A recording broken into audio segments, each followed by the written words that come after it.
तो आज के टाइम में लगभग हर कोई गेम खेल रहा है, अब चाहे वो पीसी पे खेल रहा हो, कंसोल पे खेल रहा हो या अपने मोबाइल फ़ोन पे खेल रहा हो। अब जो बंदा मोबाइल पे गेम खेल रहा तो वो ऑब्वियसली सिर्फ मोबाइल की गेम खेल पाएगा। अब कई लोग ऐसे होते हैं जिन्हें हर तरह के गेम खेलने होते हैं। तो अब कोई बंदा जो लैपटॉप या मोबाइल पर गेम खेल रहा हो, जो गेमिंग में एक स्टेप आगे बढ़ना चाहता हो, तो ज़्यादातर लोग पीसी प्रेफर करते हैं, क्योंकि पीसी में गेमिंग के अलावा भी काफ़ी कुछ कर सकते हैं। जैसे गेम खेलते खेलते अगर पैसे कमाने हैं तो गेम प्ले रिकॉर्ड करके ऑनलाइन डाल दो।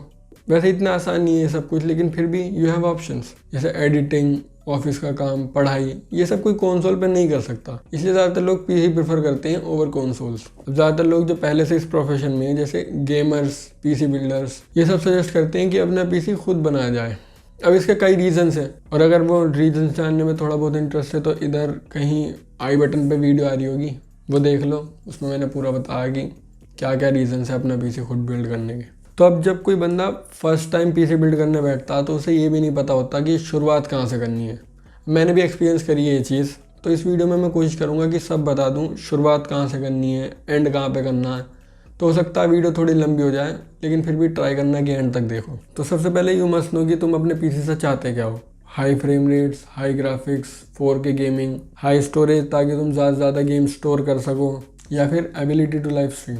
तो मेरे हिसाब से 3 लेवल के गेमिंग पीसी होते हैं, एंट्री लेवल, मिड रेंज और हाई एंड, जो कि ऑब्वियसली सबसे ज़्यादा पावरफुल है। और हाँ, इस वीडियो में मेनली फोकस गेमिंग पीसी पे करूँगा। मैं एडिटिंग पीसी में भी कोशिश करूँगा कि 2-1 हफ्ते में वीडियो डाल दूँ, क्योंकि जल्दी तो मैं वीडियो डालता नहीं। तो एंट्री लेवल का मतलब है 20 से 40 हज़ार तक का पीसी, जिसमें गेम तो सारी चल जाएँ लेकिन लो ग्राफिकल सेटिंग्स पे, और AAA टाइटल तो चलने मुश्किल ही है इसमें। तो ये मेनली मेरे जैसे लोगों के लिए जिनका बजट कम है लेकिन उन्हें गेमिंग करनी है। जैसा हमारे आईजी ने कहा है कि गेमिंग एक महंगा शौक है, तो अगर बजट कम है तो कुछ ना कुछ कॉम्प्रोमाइज़ तो करना ही पड़ेगा। मिड रेंज पीसी मेनली उन लोगों के लिए जिनका बजट 50 से 70 हज़ार के बीच में है।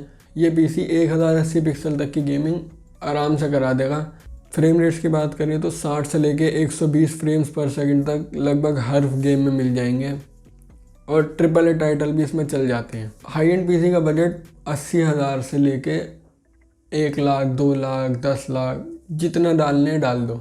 ये पीसी उनके लिए जिन पे अंधा पैसा है। इस पीसी में 2K और 4K गेमिंग बहुत आराम से हो जाएगी, और 8K गेमिंग का भी ऑप्शन है। हालांकि फ्रेम्स इतने ज़्यादा नहीं मिलेंगे, लेकिन ऑप्शन है 8K गेमिंग का भी। तो बजट सेट करने के बाद बारी आती है कंपोनेंट खरीदने की, जिनसे एक्चुअली में पीसी बिल्ड होगा। अब पैसों से तो सिर्फ कंपोनेंट खरीद सकते हो, वैसे पैसों से बिल्ड भी करवा सकते हो। पैसा हो तो आदमी क्या कुछ नहीं कर सकता। अब जो लोग कहते हैं कि पीसी खरीदने से पहले रिसर्च कर लो, वीडियो देख लो, ये कर लो, वो कर लो, उसके मेनली 3 रीज़न हैं। पहला कि कोई इनकम्पेटेबल पार्ट्स ना खरीद ले, मतलब अगर प्रोसेसर इंटेल का है तो मदरबोर्ड भी इंटेल चिपसेट का ही होना चाहिए। दूसरा, बोटलनेक ना हो। और तीसरा, पैसे भी फालतू खर्च ना हो। तो एक पीसी में मेनली 7 कंपोनेंट होते हैं। पहला CPU यानी processor, motherboard, GPU graphic card, और RAM, power supply, cabinet, storage, हो गए 7। तो शुरुआत करते हैं CPU से। अब गेमिंग में जो सबसे इम्पोर्टेंट कंपोनेंट होता है वो होता है ग्राफिक कार्ड। तो CPU का जो मेन रोल होता है गेमिंग में वो होता है ग्राफिक कार्ड से फ्रेम रेट्स निकालना, उसे उसके फुल पोटेंशियल पे यूज़ करना। CPU बहुत कम पावर वाला और ग्राफिक कार्ड बहुत हाई एंड है, तो फिर ये एक्सपेक्ट मत करना कि 200 फ्रेम रेट्स मिल जाएंगे, नहीं मिलेंगे। दोनों चीज़ें बैलेंस्ड होनी चाहिए। तो CPU खरीदते टाइम 3 चीज़ें देखनी होती हैं, कोर क्लॉक्स कितनी है, कोर्स कितने हैं, और थ्रेड्स कितने हैं। और हमेशा कोशिश करना है कि CPU लेटेस्ट जनरेशन का लो, क्योंकि लेटेस्ट जनरेशन के CPU पुरानी जनरेशन के CPU से काफ़ी हद तक अच्छे होते हैं। फॉर एग्जाम्पल, अगर कोई पुरानी जनरेशन का CPU और उसमें 4 कोर 8 थ्रेड्स हैं, और एक लेटेस्ट जनरेशन का CPU जिसमें 2 कोर्स और 4 थ्रेड्स हैं, तो वो 2 कोर्स और 4 थ्रेड्स वाला CPU उस 4 कोर 8 थ्रेड्स वाले CPU से काफ़ी अच्छा होगा। और अगर तुम्हें कोई सेम कंपनी के सेम जनरेशन का CPU कंपेयर करना है तो ये देख लो कि उसकी कोर क्लॉक्स कितनी है, जिसकी ज़्यादा है वो अच्छा है। और अगर कोर्स और थ्रेड्स की बात करें तो ज़्यादा कोर्स और थ्रेड ज़्यादा अच्छी परफॉर्मेंस। अब बात करते हैं इंटेल लेना या AMD लेना।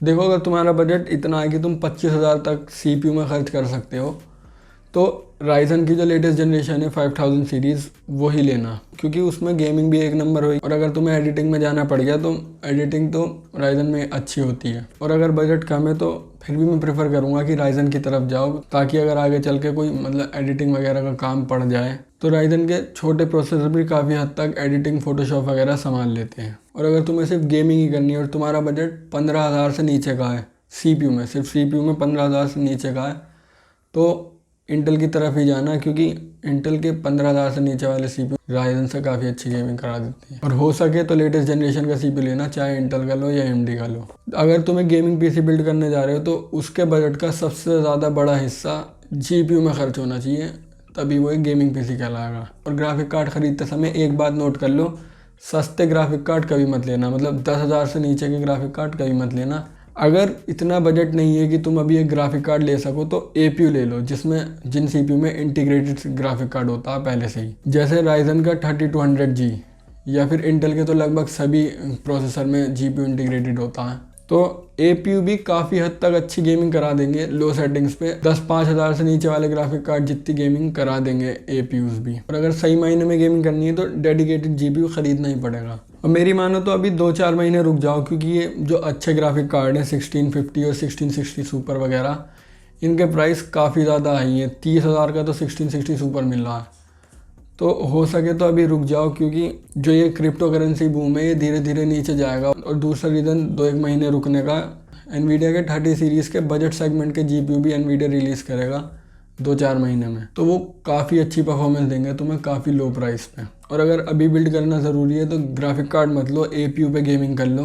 बजट ज़्यादा तभी एक ग्राफिक कार्ड लो। 3060 रिलीज़ हुआ है, हो सके तो उसे ले लो। और वेट करने से एक और फ़ायदा है, जो क्रिप्टो करेंसी बूम जाएगा ना नीचे धीरे धीरे, माइनिंग के लिए जो GPU इकट्ठे कर रखे हैं ना लोगों ने, ये बहुत कम प्राइस पे तुम्हें यूज मार्केट में मिल जाएंगे। तो अब बारी आती है मदरबोर्ड की। अब मदरबोर्ड ख़रीदते समय सिर्फ 2-4 बातें ध्यान में रखनी है। सबसे पहली, अगर AMD का प्रोसेसर है तो AMD चिपसेट का ही मदरबोर्ड होना चाहिए। और अगर प्रोसेसर इंटेल का है तो मदरबोर्ड भी इंटेल चिपसेट का ही होना चाहिए। और अगर इन दोनों को मिक्स कर दिया तो सब बेकार, सारा पैसा जो खर्च करा बेकार, कुछ नहीं चलने का। ब्लैक स्क्रीन पे अपना गेम खेलना, मज़ा आएगा। वैसे मैंने भी ट्राई नहीं करा कभी, है करके देखना जिस पे ज़्यादा पैसा है, कमेंट में बता देना क्या हुआ क्या नहीं। वैसे मदरबोर्ड पे गेमिंग परफॉर्मेंस में कुछ फ़र्क नहीं पड़ता, बहुत ही माइनर फ़र्क पड़ता होगा, चाहे तुम महंगा ले लो या सस्ता ले लो। लेकिन अगर तुम्हारा CPU महंगा है तो मदरबोर्ड तुम्हें उस CPU की कंपैटिबिलिटी के हिसाब से लेना पड़ेगा, जो कि मोस्ट प्रोबेबली महंगा ही मदरबोर्ड होगा। अब महंगे मदरबोर्ड का एक और फ़ायदा है कि उसका साइज़ बड़ा होता है। अगर मदरबोर्ड का साइज़ बड़ा होगा तो तुम्हें उसमें ज़्यादा रैम स्लॉट मिलेंगे। अगर तुम्हें 7-8 रैम के स्लॉट चाहिए, 2-2 3-3 तुम्हें ग्राफिक कार्ड लगाओगे, फिर तुम्हें महंगा मदरबोर्ड लेना फुल साइज GTX वाला। तो अगर रैम की बात करें तो मेरे हिसाब से अगर तुम कोई गेमिंग बिल्ड करने जा रहे हो तो उसमें कम से कम 8 GB रैम तो होनी चाहिए। काफ़ी गेम तो ऐसे हैं जो 16 GB तक भी रैम सजेस्ट कर रहे हैं, तो रैम कम से कम 8 GB होनी चाहिए अगर तुम सिर्फ गेमिंग कर रहे हो तो।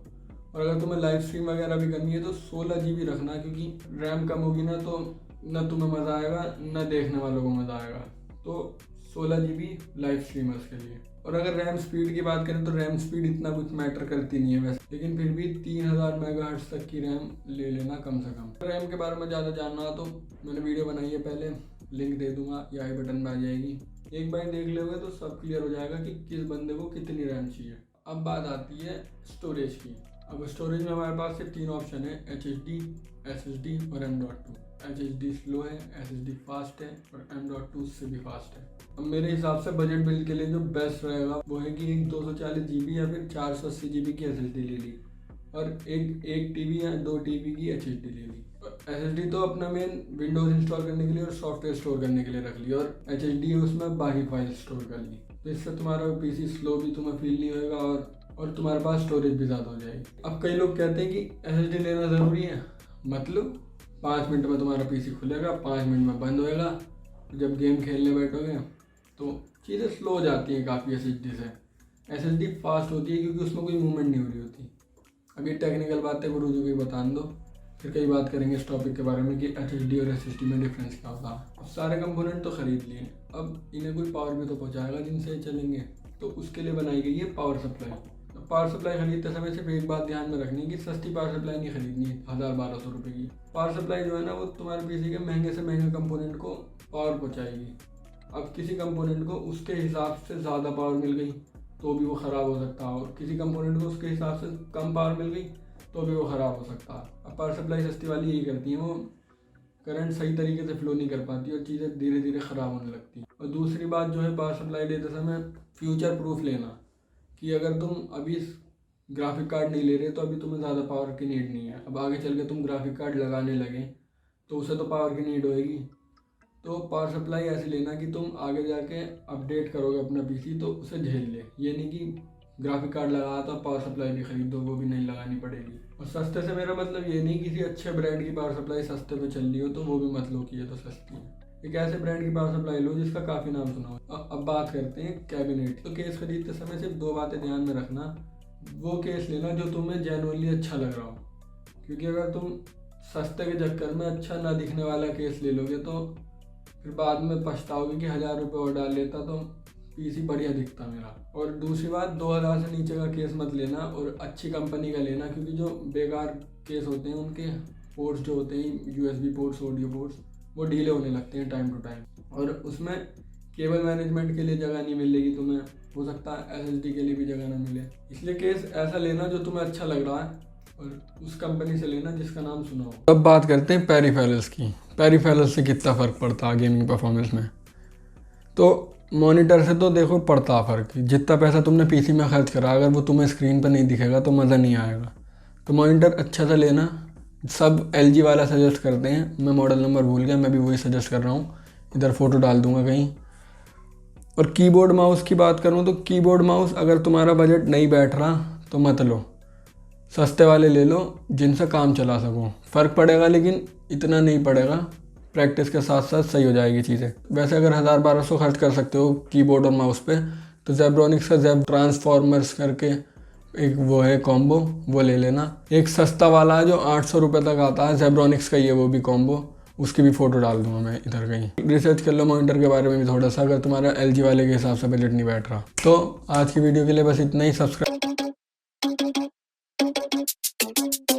Oh no, that is what they all say when they see me pouring some more.